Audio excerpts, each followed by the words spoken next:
This is a 2011 Lexus LFA. It was an exotic supercar produced by Lexus with only 500 units made for the entire world. And when it was new, back in 2011, the base sticker price was $375,000. Now, a supercar from Lexus is a little bit weird, so I kind of figured the values of these would drop like a stone. But today, the average asking price for an LFA on AutoTrader is $388,000. Today, we're going to find out why. I've borrowed this LFA from Audi Bridgewater here in New Jersey, where it's owned by the owner of the dealership. Today, I'm going to find out what makes this thing so valuable. I'm going to start by showing you around it, giving you a tour of all of its cool features and its unusual quirks, and then I'm going to take it out on the road and find out how the LFA drives. And at the end, I'm going to give it a DougScore. For more of my thoughts on the LFA, click the link below to go to autotrader.com/oversteer, where I've also compiled a list of the most unusual Lexus models currently on sale. Now, on to the quirks. But first, a quick overview. The LFA was a halo car for Lexus, intended to show people the brand was getting serious about performance. And serious it was. It used a 4.8-liter V10 with 553 horsepower and 354 pound-feet of torque, mated to a sequential automatic transmission. It did 0 to 60 in 3.9 seconds, and it could hit a top speed of 202 miles an hour. And Lexus only made 500 for the whole world.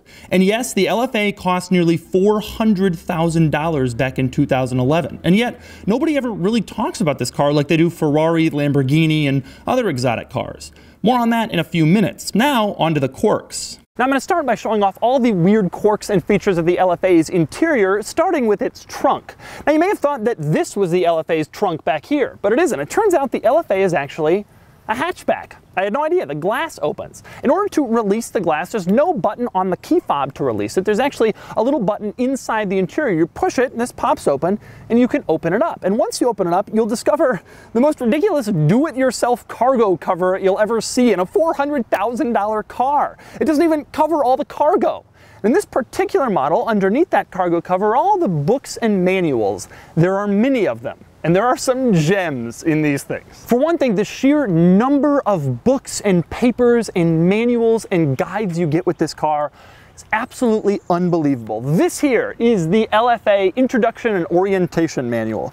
This here, inside the LFA. This, the owner's manual. And here's the navigation system owner's manual. And it just continues. This is only about a quarter of the stuff that's in there. My personal favorite thing, however, is this. This is a laminated pamphlet that tells you how to wash your LFA, and there are some very specific restrictions. For example, it says, do not use automatic car washes, as they may scratch the vehicle body, damage the paint, and may spray water where it should not be sprayed.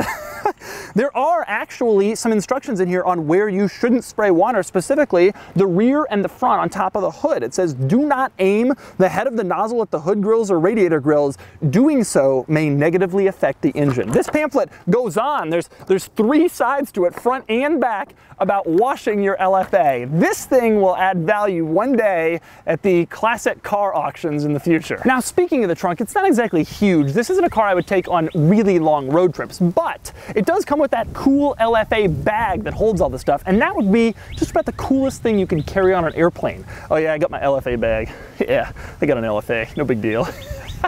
Next up, I swear I'm talking about the interior of the car. I'm going to move on to visibility, and specifically this window, which is the smallest window I've ever seen in any car, bar none. I don't even know why this is a window. It's only an inch high at its highest point. And the funny thing is, half of it is taken up by all these DOT numbers and the Lexus logo. This is the smallest window you will ever see. It does nothing to add to the car's visibility. Next up, I'm inside the car. I'm going to talk about the seat controls, which may look strange at first glance, but they're just about the most intuitive seat controls I've ever seen. You want the seat to go back?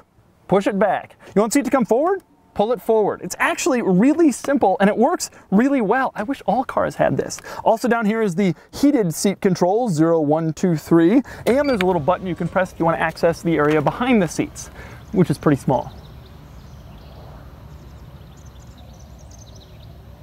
The next interesting thing about this car is the seat belts. You'll notice as soon as you get inside, you don't really pull it over your shoulder. Instead, the belt part is already down here. You just pull it across your waist and you buckle yourself in. Now, one of the other things you'll notice about this seat belt is it's a little thicker than a normal seat belt. That's because this car is one of the first to have inflatable seat belts with an airbag in them, and it'll actually detonate in an accident to keep you safer, just like an airbag in your steering wheel. Moving on to the center of the interior, one of the cool things about the LFA is you get this little plaque that tells you which number your LFA is. Now, some exotic car companies lie about how many units of each exotic car they make in order to make the car seem more exclusive than it actually is. I'm not going to name names because I don't want to get sued. But the LFA has its number out of the sequence of 500 right here in the middle, and anytime you want to feel special, you can just glance at it. Take a look. Next up, we got to talk about turn signal stalks. There's nothing like getting an LFA to review and talking about turn signal stalks, but these are kind of cool. They are the thinnest turn signal stalks I've ever seen in any modern car, designed that way presumably so they don't get in the way with the shift paddles. More importantly, they're really high quality. They don't move around or jiggle when they're not supposed to. They're really stuck in there, so they don't move unless you actually want to move them. You touch these things all the time, so it gives you a real feeling of quality in this car. Now, speaking of the shift panels, that's another strange element in this car. First off, they're on the steering column instead of the steering wheel, and that is how it should be done. The column, they don't move when you're in a turn, so you always know exactly where the downshift and upshift paddle is going to be. But that's not the strange part about these things. The strange part is how they work. When you turn the car on, it's in neutral.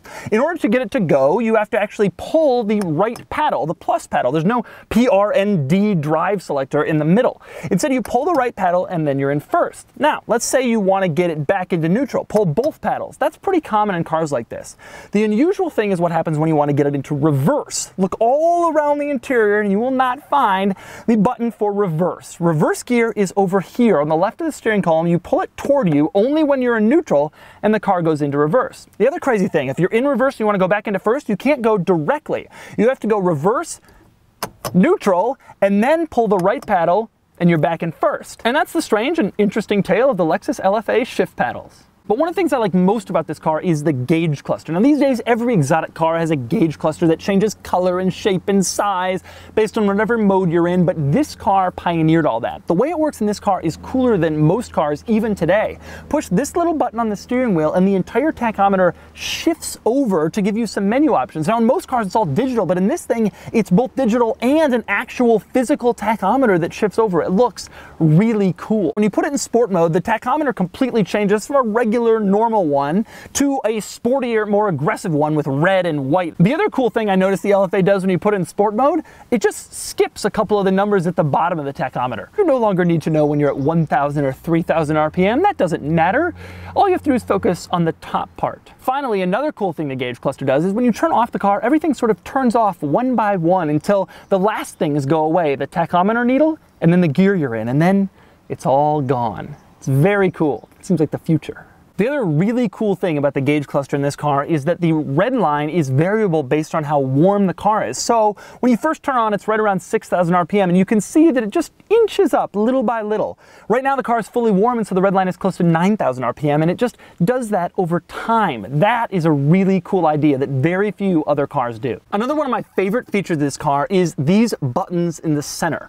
When you're driving along and the stereo's off, these buttons don't say anything. They're just unlabeled buttons, and you're thinking, what do those do? Then you press the power button to turn on the stereo and they all come to life. That might be a little bit of a gimmick, but I personally think it is a really cool party trick, and I love playing with that stereo on-off button. Next up is the rear spoiler. Now it deploys when you're driving a car, and it comes up pretty frequently at some speed, I don't know what, but in all of these cars there's always a button that you can use to manually raise the spoiler if you just want to drive around and have everybody look at you. Where is that button in this car? Take a look around and try to find it. You will not. Turns out Lexus hid that button all the way back here behind the driver's seat. You gotta really want people to stare at you if you want to put the spoiler up. But if you want to, push the button and the spoiler rises right up in back. I don't know why they hid it behind the driver's seat, but that's where it is. The last cool interior quirk is on the dashboard surrounding the gauge cluster. Those thin steering wheel stalks, you can't put a lot of stuff on them. So some of the stuff you normally find on steering wheel stalks is instead in these cool little switches around the gauge cluster. For example, on the left, you'll find the headlights. You turn them on by moving the switch. On the right, I've already showed you where the drive mode selector is. And below that, you have the gauge cluster brightness switch. And below that, you have the windshield intermittent wiper timing switch. That's kind of cool. Next up, we're going to cover some of the car's more unusual exterior quirks, starting with the fuel door. You open it from the inside, just like a normal fuel door, and it pops open, but when you actually look at it, you'll notice that there's a place where you put the fuel and a place where you put the windshield washer fluid, which is very unusual. I'd love to get one of these outside AutoZone and start dumping windshield washer fluid in the fuel door and see if people run out and get all freaked out that I'm destroying it. Next up, we move under the hood. Now, the engine in this car is very beautiful, and Lexus has done a pretty good job of not covering it with too much plastic so that you can really look at it and check it out. Maybe the most interesting thing under the hood, though, is the fact that you pay $400,000 for one of these and the hood doesn't stay up automatically. In fact, there's not even one of those built-in hood props you just pull up and then it's up. You actually have to undo the hood prop from the top of the hood and then stick it in place yourself. It's a little out of place in a $400,000 car. Another exterior quirk is the windshield wipers. Now, you'll notice there's one giant windshield wiper. Well, it turns out there's also a little baby windshield wiper too, and they're on the same wiper arm, so they're just both along for the ride. They do a pretty good job of covering the whole window, though. And finally, we have to talk about the keys. Walk up to this car and you'll notice that despite its beautiful futuristic shape covered with carbon fiber, low-slung, exotic look, there's a regular old keyhole in the door. There's also a regular old keyhole on this side in the passenger door. And you want to know why that is? It's because this car, as far advanced as it is, had regular old keys. Maybe more surprising is the fact that the keyless entry system isn't built into the key like it is on most normal modern cars. Instead, there's a key and a separate key fob. I really wasn't expecting that. It's the only part of this car that seems old school. And speaking of the keys, we have to move back to the interior for a second because this car has both a real key and an engine start button. So the way it works is you stick the real key into the ignition like in a normal car, and only then can you press the engine start button. When you want to turn off, just turn off the key like a regular car, rendering the engine start button kind of an unnecessary little gimmick. So the LFA is rather quirky in a cool way, which is no surprise considering this is a first effort supercar from Lexus, which is a brand that isn't really known for supercars. But does the LFA drive like a $400,000 car? Time to find out. This is a little scary.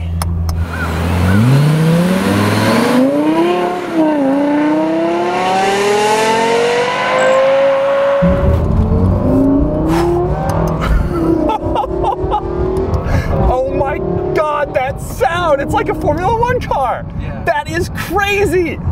Did you hear that?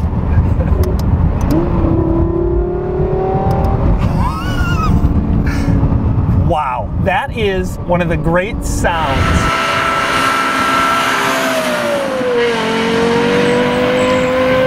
I'm not even said anything yet. The sound is just like taking me over. I can't believe it. I've heard these before from the outside, but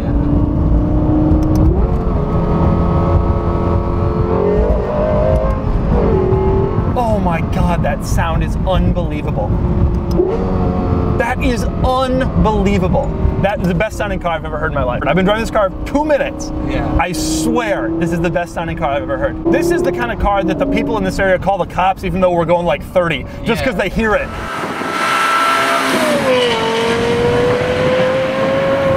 So I have it in normal mode, which is good. It's actually, the ride is pretty rough even in normal. Here we go, we're gonna try this.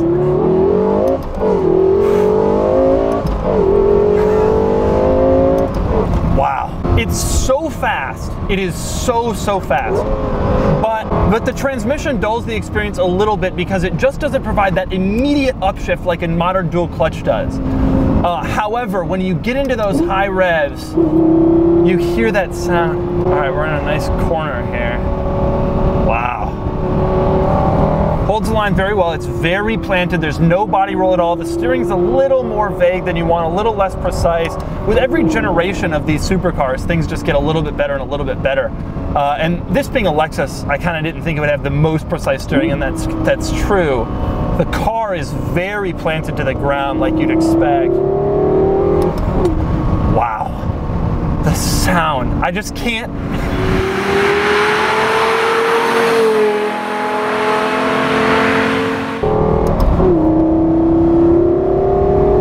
Man, that's just incredible. I can't believe, especially, that sound is coming out of a Lexus. I looked down and like, Lexus? Like my dad has an RX. Yeah. It doesn't sound quite like that. The transmission is too slow. It's just, it's not quite. But the thing is about this car, it's important to remember when you're thinking about that. At the time, 2011-12, they didn't have dual clutch to handle this much power. Nobody was doing that. Now with dual clutches and everything, you feel like it's a little bit behind. The steering is, yeah, it's not quite as precise. You can just feel the front end is a little lighter than in some modern cars, and the steering is just a little lighter. It isn't vague by any means, but in a Huracan, you turn it and it goes pew, and this car is not quite like that.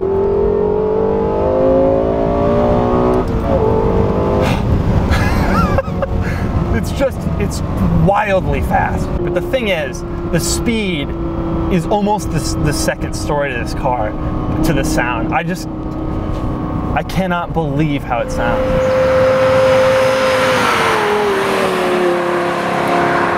Now we're just on like a street. The thing is, if we're going 37 miles an hour, and you still hear like the faintest little bit of that sound, and you're like, I should be doing more than this. Man, the ride is rough on rough roads.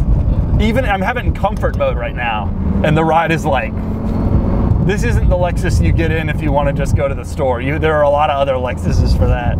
Ferrari's a Ferrari, and those are always going to be cool, but there's something a little bit more unique about this car. The question then becomes $400,000. I mean, that's an enormous amount of money. But you know, the thing about cars like this is it's not like someone's like, oh, should I get a Camry or this? They usually have 20 cars, and they're like, yeah, I'll add that.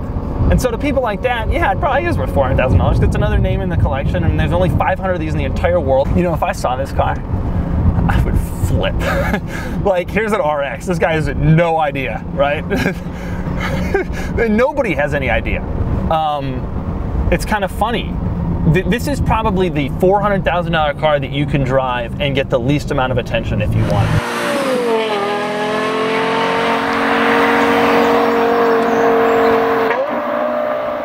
And so that's the Lexus LFA. It's surprisingly fast and fun to drive, and most importantly, it has the single best exhaust note of any car I've ever driven. It's hard to say that any car is worth $400,000, but this car certainly has some traits of some of the very best cars I've ever reviewed, and yet nobody really talks about it in the same breath as Ferrari or Lamborghini. They probably should. And now, on to the DougScore. Starting with the weekend category, specifically styling. The LFA is a bold car, it's an aggressive car, but it's not a beautiful car. I never hated how it looks like some people do, but I never loved it. Still, it warrants a 6. Acceleration, the LFA does 0 to 60 in 3.9 seconds, which earns it an 8. Handling is good, but not among the very best. Due to its slightly vague steering, it gets another 8. The cool factor is undisputed. It may not be on the level of the LaFerrari, but it's not far off, and it earns a rare 9. As for importance, whether you'd put the LFA in a museum, it's definitely up there, though not at the very top of the significance pyramid, so it earns an 8. That makes the total weekend score 39 out of 50, easily trouncing the only other car that's been DougScored, my Range Rover. Next up are the daily categories, starting with features. The LFA has some cool stuff, but it's missing the latest tech from the most modern cars, and the key thing is a disappointment. It earns a 6. Luxury measures how smooth and comfortable the car is. The LFA has very comfortable seats, but a surprisingly harsh ride, earning it only a 5. Quality measures reliability and materials, and the LFA has few equals. Its interior quality is top-notch, and while it's hard to assess actual LFA reliability, we know Lexus's reputation. Still, there's the occasional drawback, like that cheap exterior keyhole and high servicing costs. It earns a 9. For practicality, it has about 5 cubic feet of storage space, and therefore it gets a 2. Finally, value. This is an amazing car with an amazing sound, but it's hard to justify $400,000 given its aging transmission, imperfect steering, and controversial styling, not to mention the L on the front instead of a prancing horse or a raging bull. It earns a 4, bringing its total daily score to 26. Just shy of the Range Rover, no surprise, as this car wasn't really designed for daily driving. And that brings the total DougScore to 65, vastly superior to my Range Rover, the best car I've ever DougScored, but since it's only the second car I've ever DougScored, also the second worst. We'll get some more context for that number in the future as I review more cars.